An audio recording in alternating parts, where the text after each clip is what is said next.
Okay, here we have the Arsenal Glute Hams Developer. So this is a very versatile piece of equipment. You can train abs on it, you can do glutes on it, you can do back exercises like extensions on it. I'll go through how you would use it for glutes and hams.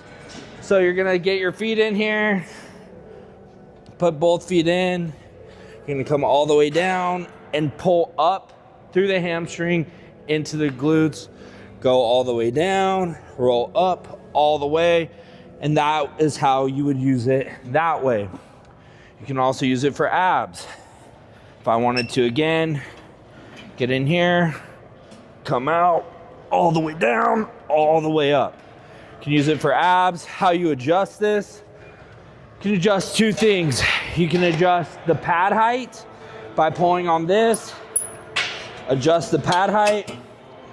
If you're a little taller or shorter, you come over here, grab this handle right here, and you can adjust how close or how far it is. Arsenal Glute Ham Developer, great piece of equipment.